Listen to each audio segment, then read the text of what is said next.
What's going on, guys? It's the RC Maniac from RC Mania, and today we're going to do part 3, the final part of the comparison between the Rustler Mamba Monster and the Rustler Rustler Hobbywing project. So first things first for this video, the gearbox. I'm running the hybrid gearbox, so it's a RPM, it's RPM plastic for the actual gearbox, and then a motor plate that's actually made of aluminum. It's pretty thick. I've crashed many times with this. I've had this part for about a year, and trust me, if you're not in the RC yet, if you get a Rustler, this thing and curbs and whatever you can find, they're magnetic. They just bounce off each other all the time. You're gonna crash this thing. So this has really been a tough one. My other one actually cracked right here. And then inside the actual gearbox behind the spur gear, it actually hollowed out. I don't know how. I guess the little pin that holds this part in was actually rubbing against the plastic and just eventually rubbed it out whenever I put the Mama Monster in it. I don't know. But this has really helped. One thing that I've wanted to get from this car is the gearbox. And that's because he's running an Integy gearbox on the back of this car. So this gearbox better accommodates the 2200 kV motor. It's metal through and through, which definitely helps temperature. It's also this one is still thick. It's got a little lip right here, if y'all can see that, which is, if you were to put a gearbox cover on here, that would help with the gearbox cover, stop rocks and stuff from getting in there. So I would suggest getting this Integy one. It costs a little more, but I think it's worth it for temperature reasons. Next thing would be the axles. I'm running Integy universals, so these axles should be able to run on any car.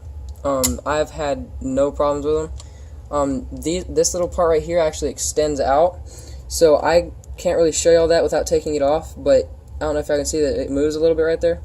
So that's just where it can slide and to accommodate different cars. For the Rustler, it fits almost all the way down in there, so it's pretty much perfect for this car. They were $23, a lot cheaper than other drive shafts, and I've had these for also about a year, and I've never had any problems with them. They've never came out on me or anything. The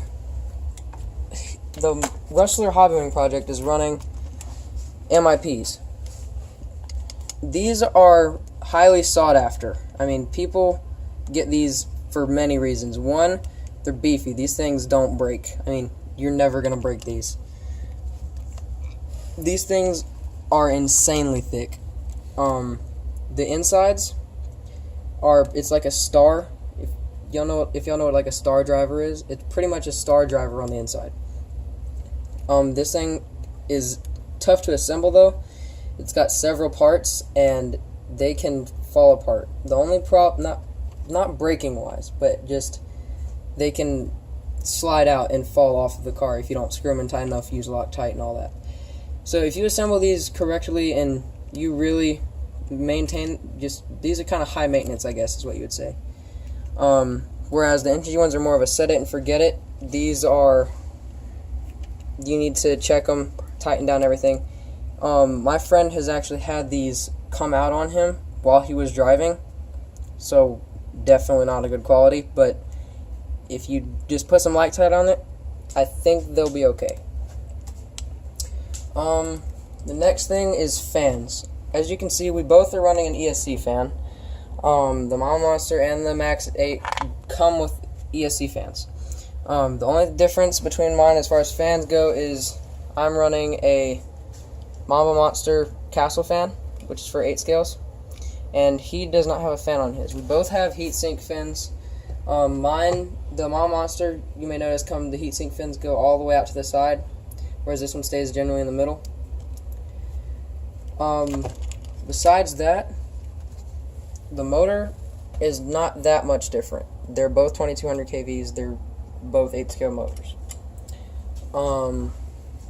transmitters. Right now, we're both running the same transmitter. We're both running the TQI transmitters. Only difference is my Rustler is 2 years older than his. So he was lucky enough to get the TSM. TSM works great for this. Whenever you're going high speed, if your camber's off or something like that, your car will shake whenever it's driving. Like the front wheels will just go like wobble side to side a lot. And whenever they do that, it can really make your car unstable. Whereas this car has nothing in it. There's no way for me to, there's no gyro. I do plan on buying a gyro. I'm planning on getting the E-Sky one, but I may have to get a Yeah Racing one. That's all I can think of to get, because TSM has worked pretty good for him, but the TSM one, I'm going to have to actually get a whole new setup as far as transmitter goes. And I already bought a new transmitter, which y'all have probably seen in previous videos, is the FlySky FS GT3C. This transmitter is LiPo powered. You can hold several different kinds of cars on here. Hold up to 10 different cars, boats, planes, whatever you have. I like it. I haven't been able to hook it up yet. The receiver for it has been kind of a pain, which I've heard from a lot of people. Some people are saying how, Casa Creations and Traxxas are teaming up, making it to where it's hard to swap your transmitters. Starting to believe that, because I've tried to switch this thing twice, and it has been kind of a pain. There is a thing where you can actually equip these and actually make them work. I just haven't found out how to do it yet.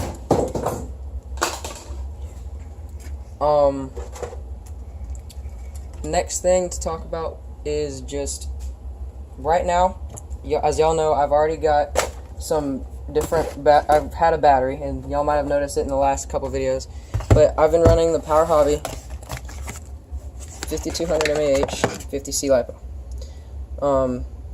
This fits perfectly in my car. I like this battery. It is a snug fit though, but that's good because it keeps it from flying out. I'm gonna have Velcro straps. If y'all also noticed in previous videos, I have notches down here for Velcro straps. Don't know if y'all can see those in the video, but so y'all have seen that already, which y'all have already seen it. But I just yesterday got in second package, same battery. All I need to do is solder on a Y connector, put that in for this battery, charge these two, strap them together, then strap them to the car, because that's the best way to do it. Keeps them there solid. 6L LiPo. And for those who've done 100 mile an hour setup, y'all know what that means. 100 miles an hour.